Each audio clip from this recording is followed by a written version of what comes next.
more than 50 million albums and played to hundreds of thousands of fans. They've won a mantle full of awards and endured the slings and arrows of countless critics. 52 chicks on the block. Don't you know how this movie's going to end? They waged a few legal battles and conducted countless interviews. Of course, they've done most all of that together.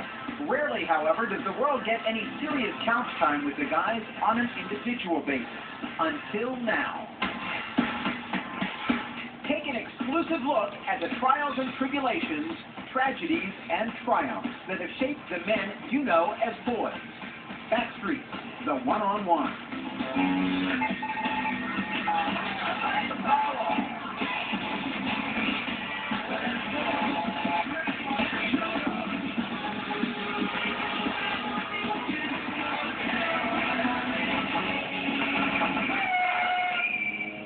What's up, what's up?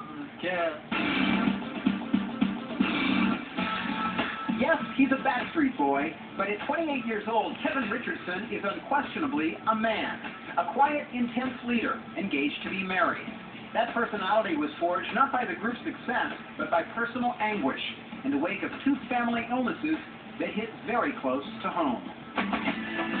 Rolling terrain and open country sky are a far cry from international concert stages or the fashion runways of Milan.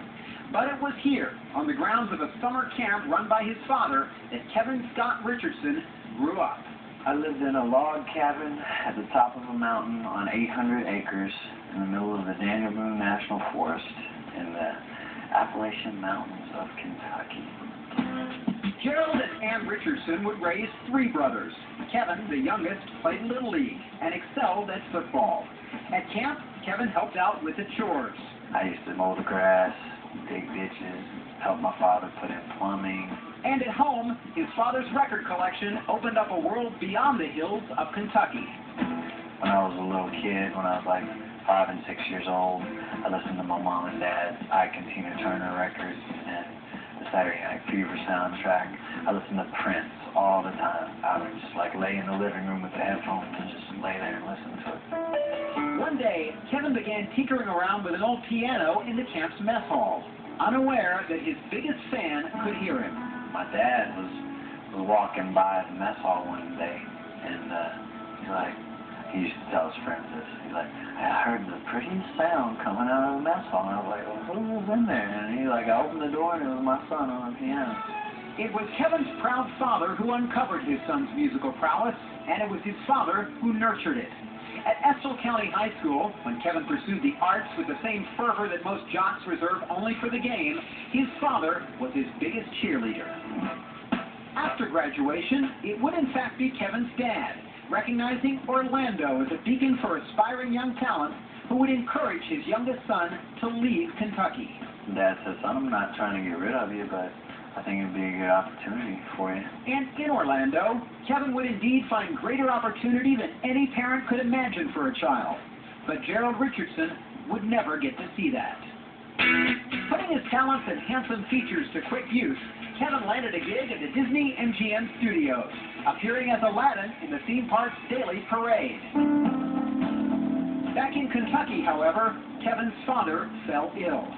Not wanting to worry their son, it would be several months before Ann Richardson would call Kevin with the tragic news. His father had cancer. I moved back home, and within about a month or two, he passed away. When my father passed away, I wanted everybody to stop what they were doing and recognize it and realize it and kind of stop. Stricken with grief, Kevin stayed home in Kentucky for nearly a year. Fall came and then winter, and that winter was just so depressing, and it was just like I felt like something was calling me back down to Florida. I felt like my mom was cool, my brothers were cool, we were all mentally cool with my father's death and dealing with it okay, and I felt like I could leave again. And so, Kevin returned to Florida, now determined to honor his father's memory by achieving the success that Gerald Richardson had always believed was possible for his son.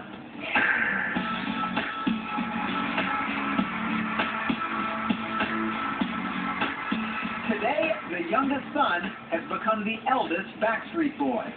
Inspired by the confidence his father gave him and matured by the pain his passing brought, Kevin has become the group's leader. But when his first cousin, Brian Luttrell, had to undergo open heart surgery, those familiar feelings of potential loss and mortality returned. When I saw him after he got operated, on walking down the hallway with a friggin' IV hooked up to him, it opened my eyes. Yeah. I remember looking in the waiting room and seeing him in there, and he kind of turned a little white, thinking, wow, you know, it's really happening. It made me realize what's important. And if you don't have your health, your career, if you don't have your health and your family and your happiness, your career don't mean shit. My father was never really talked about a lot growing up. I feel at one with what I'm doing right now. So it's like, no matter what people say, it really doesn't affect me.